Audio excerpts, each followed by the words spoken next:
The squad finally links up with Yao Yao and Qiki, who are absolutely carrying the cuteness factor for the entire region.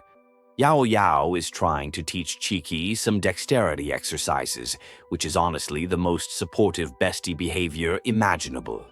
They start yapping about the upcoming festival and how they need to make a massive amount of lanterns to keep the harbor bright. But the conversation takes a weird turn when they mention the moon disappearing. It sounds like a glitched texture in real life, but apparently it is a serious local concern involving a giant toad myth. We are getting a massive lore dump about a giant toad in the sky eating the moon, which sounds like a conspiracy theory you would find on a shady message board. The characters are debating whether this is just an old boomer myth or actual facts, and the skepticism is real. Someone brings up that the Ministry of Civil Affairs is investigating, which means the government is actually taking this cryptid situation seriously. The tension is low-key rising, because imagine if the moon just decided to ghost us during the biggest festival of the year. Paimon is spiraling, convinced that the sky is falling, but the others are trying to tell her to touch grass and calm down. They bring up the giant lantern that commemorates the white horse Adeptus, who is basically the moon's personal bodyguard. The lore here is actually kind of fire, painting this Adeptus as a celestial protector who lives in a palace on the moon. It is giving major Sailor Moon vibes, but with a Liyue aesthetic. They decide to investigate further because sitting around waiting for the sky to go dark is not the move.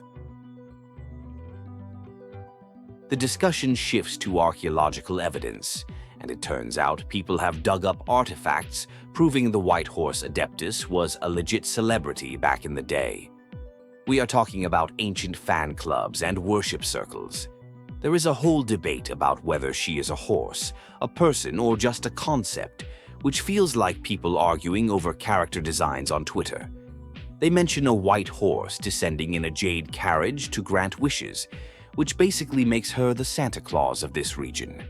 The hype for this mysterious figure is building up.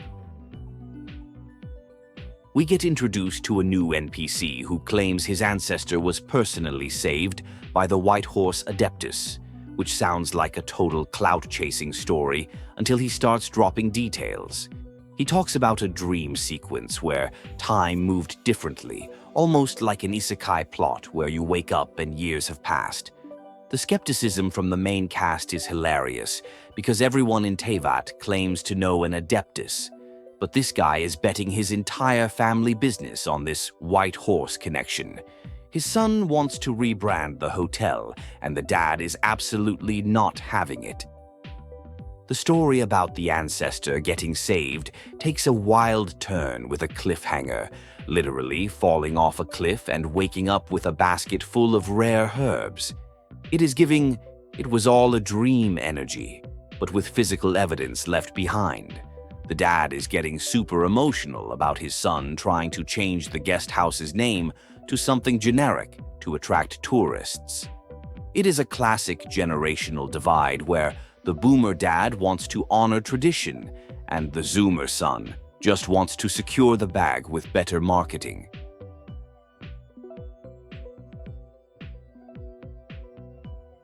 After listening to the hotel owner vent about his family drama, the squad decides they need to consult the CEO of Geo himself, Zhongli. Because if anyone knows about ancient history and obscure Adepti lore, it is the guy who literally invented half of it. They track him down to third round knockout, which is basically his second home at this point. The plan is to see if he can fact-check these myths before they waste time chasing a horse that might not even exist. Hi there! If you want to enjoy more gaming lore without grinding for 60 hours, hit that subscribe button. I do the grinding so you don't have to. Your support really helps the channel. The Traveler and Paimon run into Keqing and Ganyu, and the vibes are instantly professional. Keqing shows them a picture of the moon looking absolutely cursed, with a black circle eating it. Paimon tries to flex her knowledge about the moon toad legend, but Xiangxiang shuts that down with logic and facts. They realize this isn't just an eclipse, it is something supernatural. The photo looks ominous, and everyone realizes the festival might be cooked if they don't fix the skybox glitch before the big night. We get introduced to Xiangxiang, who is radiating intense main character energy, but in the worst way possible. She is making a public announcement about becoming the most famous archaeologist ever, and it is honestly so cringe it's painful. She is screaming about digging up treasures and proving everyone wrong, giving off major insecure energy. The locals are looking at her like she has lost the plot, and someone even suggests she ate bad fish, which is a hilarious way to dismiss a public meltdown. Xiangxiang absolutely loses it and starts flipping tables at the restaurant. It goes from 0 to 100 real quick. Sheni has to step in and physically restrain her because she is threatening to fight people with a shovel. It is a total chaotic moment that proves something is messing with people's heads. The fact that she was ranting about the Moon Devourer before going berserk connects the mental breakdown to the celestial event. The squad realizes this isn't just a quirky archaeologist, it is a magical hazard. The aftermath of the restaurant brawl has everyone speculating about possession and ghosts. Hu Tao would love this, but the serious characters are trying to analyze the artifacts Xiangxiang was yapping about. They mention the ancient nation of Long'an, which sounds like deep lore territory. Xinghu drops some knowledge about recent excavations, confirming that this girl might have actually found something cursed in the chasm. The plot thickens as archaeology meets paranormal activity. They start connecting the dots between the White Horse Adeptus and the weird moon stuff. There are conflicting theories about who this Adeptus actually is. Some say she is a warrior, others say she is a wish granter. It is like reading a wiki page where the editors keep fighting over the canon. Xiangxiang, being the workaholic she is, has already done the reading and explains the different interpretations. They decide to hit up an antique exhibition to see the cursed items firsthand. The investigation moves to Yujing Terrace, where the mood is grim. The elders are predicting doom and gloom because the stars are misaligned or something. It is classic boomer panic, but Xiangxiang is trying to keep everyone calm. They confirm that the moon phenomenon is real and it is getting worse. The tension is ramping up because if the moon disappears during the festival, the tourism board is going to have a nightmare on their hands. Also, Xiangxiang is working overtime during a holiday, which is very on-brand. We find out Xiangxiang has been taken to Baiju's pharmacy because she is mentally unwell. The squad heads there to interrogate her, or check on her, technically. The backstory gets darker as they reveal she was digging in the chasm, which is basically the haunted basement of Liyue. Connecting the chasm artifacts to the moon, weirdness suggests this is an ancient grudge coming back to haunt the present. The medical diagnosis is basically, she saw something she shouldn't have. Ganyu drops some heavy exposition about migration patterns from the chasm to Chenyu Vale, linking the two locations. It turns out Xiangxiang is a Nipo baby with parents in both commerce and tea farming, but she ran off to dig up graves to prove her independence. It is a classic rebellion arc gone wrong. The fact that she took a picture of the broken moon suggests she is the catalyst for whatever is happening. The detective work is solid here, connecting family drama with eldritch horrors. Dr. Baiju spills the tea that the patient is unstable and obsessed with fame. She is basically suffering from main character syndrome, amplified by cursed artifacts. He prescribed her some chill pills, but she is still acting erratic. This confirms that the artifacts amplify negative emotions or desires. The squad realizes they need to wait a couple of days for the meds to kick in. which is realistic but annoying for the pacing. They decide to kill time by going to the antique exhibition. King reveals she has already catalogued every item in the exhibition because she has zero work-life balance.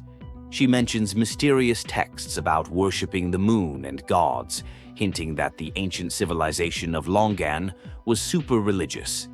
The squad heads to the harbor to meet the usher, and we get a glimpse of how much effort Liyue puts into preserving history. It is a nice moment of cultural appreciation before they inevitably fight a monster or something. The antique exhibition is on a boat, which is a massive flex. Beidou is there, and the banter between her and Ningguang, even though Ningguang isn't there, is top tier. Beidou is pretending she isn't interested in high culture, but we all know she loves expensive, shiny things. They start browsing the artifacts, and the atmosphere is chill but expensive. It is like walking into a luxury store where you can't afford anything, but you touch the merchandise anyway. They find a painting of the moon toad, and Zhongli goes into full lecture mode.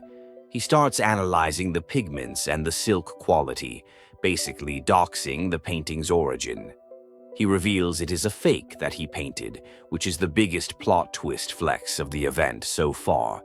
He gives the painting to Yunjin so she can write an opera about it, effectively turning his own fan art into a cultural heritage site. The man operates on a level of sophistication we can't even comprehend. Zhongli admits the painting is a replica he made, and everyone is shook by his artistic skills. Yunjin is hesitant to accept it because it is too valuable, but Zhongli insists because he is trying to offload his clutter. It is hilarious watching him give away priceless art like it is a leftover sandwich. This scene establishes that Zhongli remembers everything about the past, even if he pretends he is just a knowledgeable consultant. They stumble upon a bronze war chariot, and Beidou decides she wants to buy it for 90 million mora. That is an insane amount of money, basically the GDP of a small country. She buys it just to flex on Ningguang, which is the most chaotic rich person behavior ever. Zhongli approves of the purchase, probably because he likes seeing money move around the economy.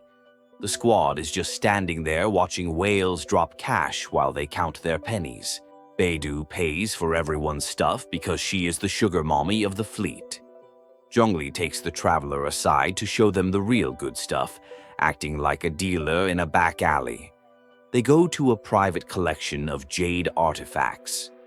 Zhongli starts explaining the ritual jade pieces with so much detail, it feels like a university lecture.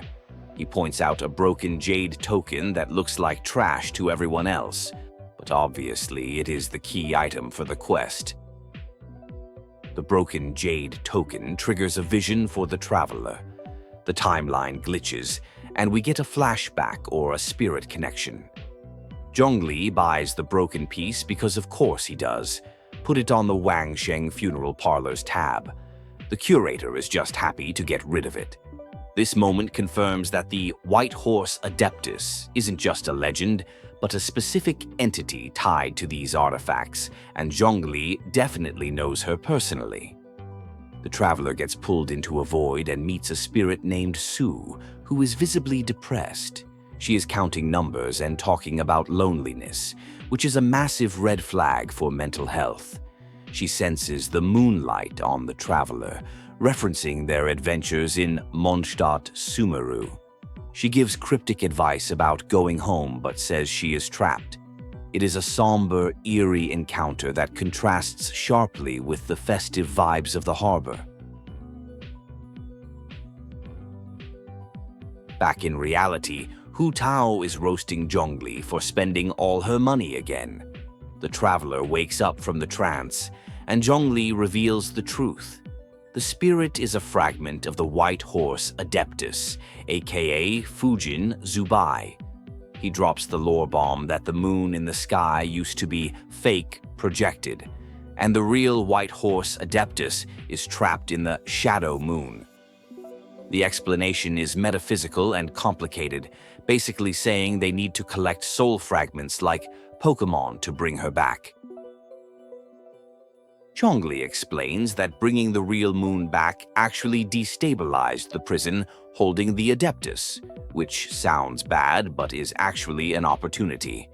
He reveals that the White Horse Adeptus is technically dead, and what remains are 3 deadly selves, basically manifestations of her negative emotions or specific soul parts. To resurrect her, they need to find the other 2 fragments. It is a classic RPG fetch quest setup. Find the 3 pieces of the soul to unlock the true ending. We get a breakdown of the 3 selves: Su, Heavenly Soul, Jai, Earth Soul, and the Human Soul. Su is the one trapped in the moon shadow. Jai is asleep in the chasm but woke up recently. Xiangxiang probably disturbed her. The third one is hiding in the mountains. Zhongli assigns the traveler to find the chasm one while he goes to find the mountain hermit.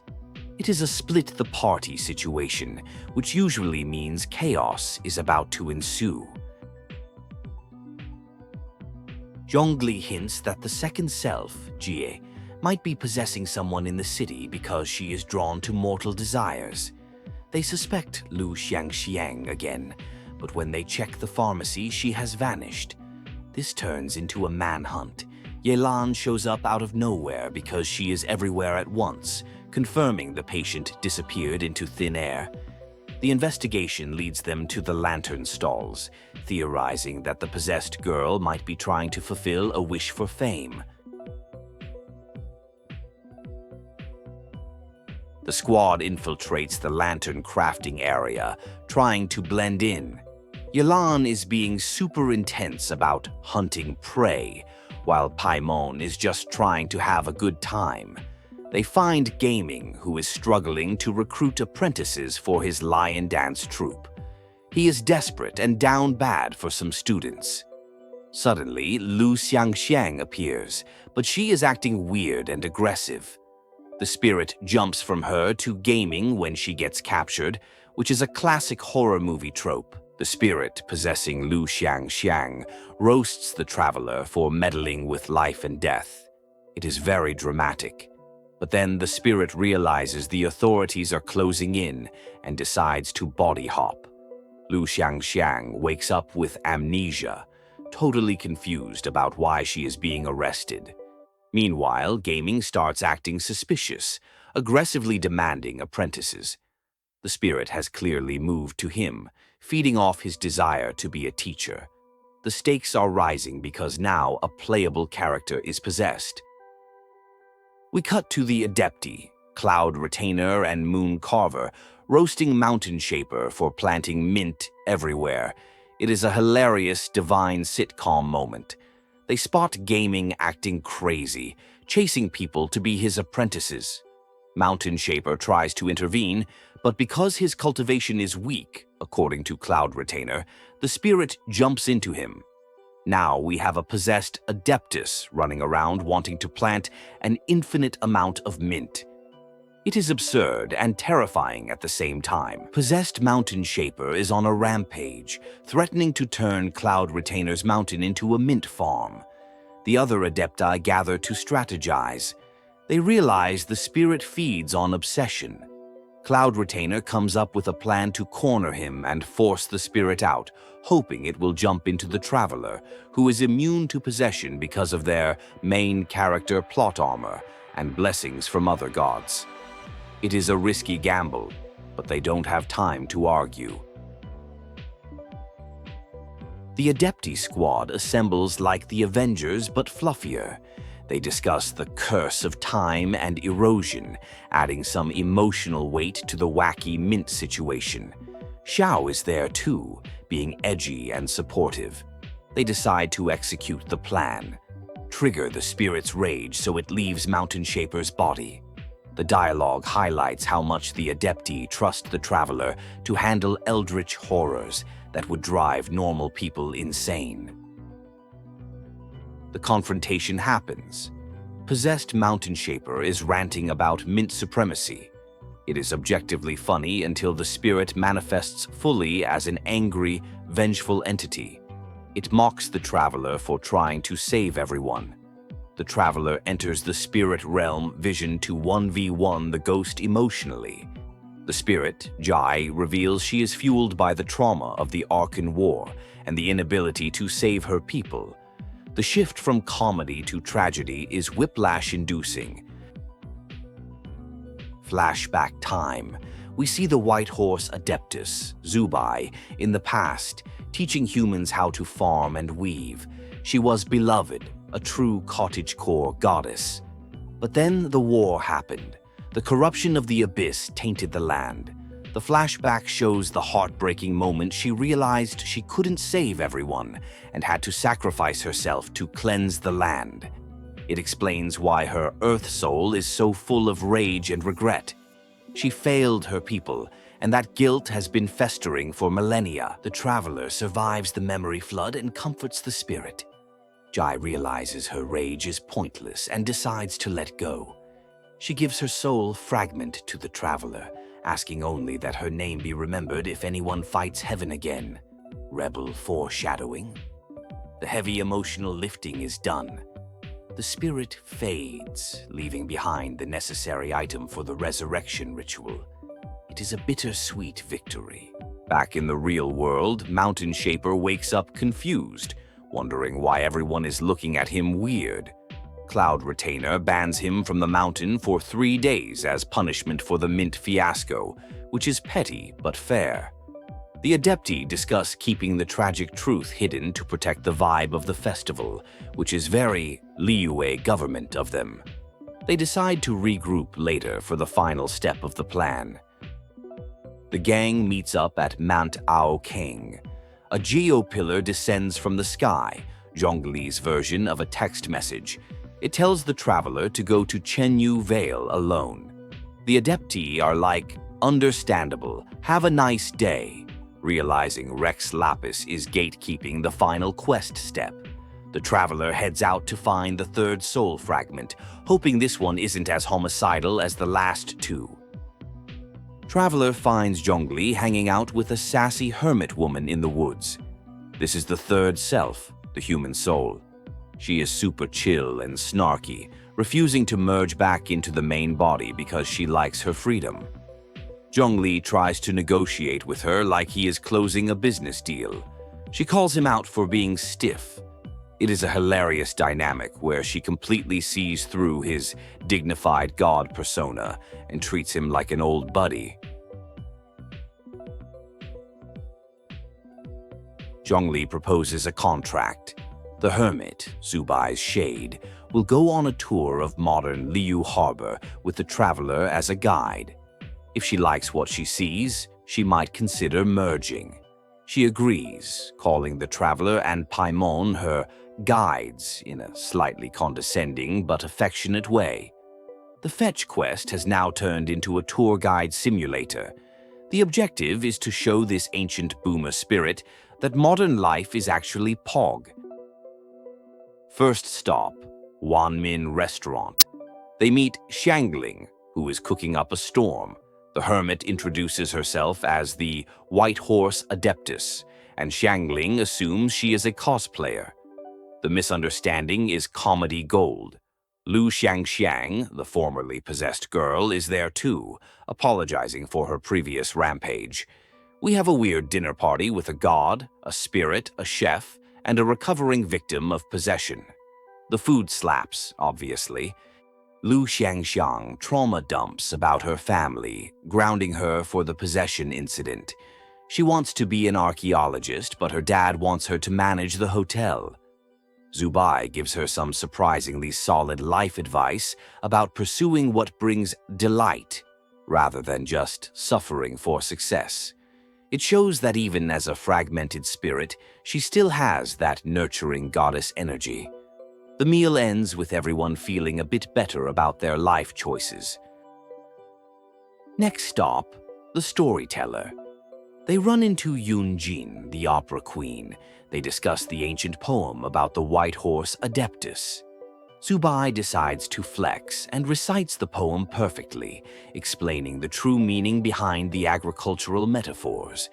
Everyone is impressed by her acting skills, still thinking she is just a really dedicated LARPer. Yunjin and Zibai bond over art and expression. It is a wholesome moment of cultural exchange. They bump into Ganyu and Yanfei. Ganyu is geeking out about the White Horse Adeptus fan club. They discuss the giant horse lantern and how funny it looks. Zibai roasts the design, saying horses don't run like that, but then laughs at herself for being petty. They reveal the Moonchase Festival was originally meant to communicate with her, but she never answered. It is a poignant realization that people have been trying to reach her for centuries. The group heads to Yujing Terrace for the scenic view.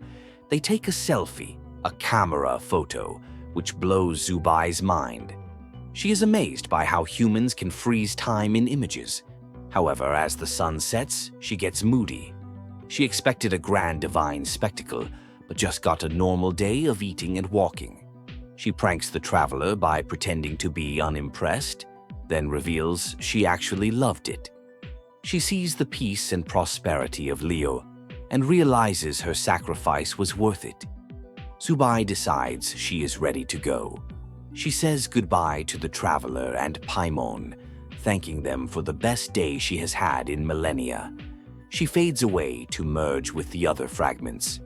Zhongli shows up late, typical, and says some philosophical stuff about parting ways. The ritual begins.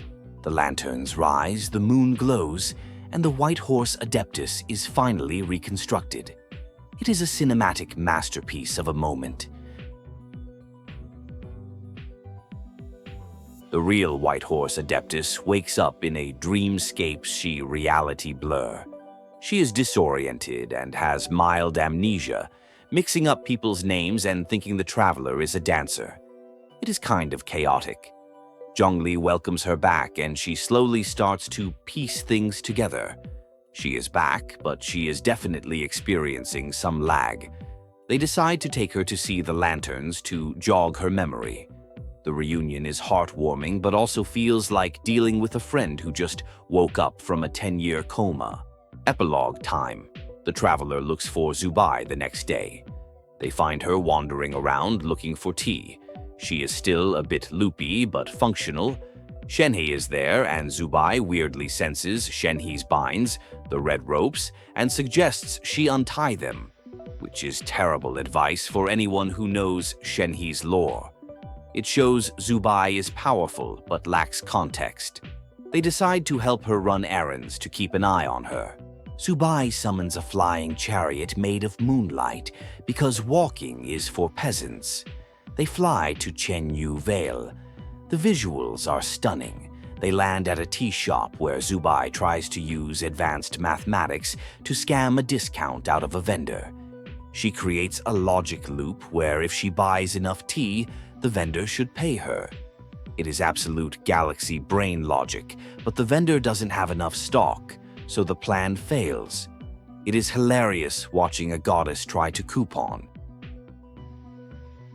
They arrive at Qiaoying village and find Xiangxiang planting a tea tree as punishment.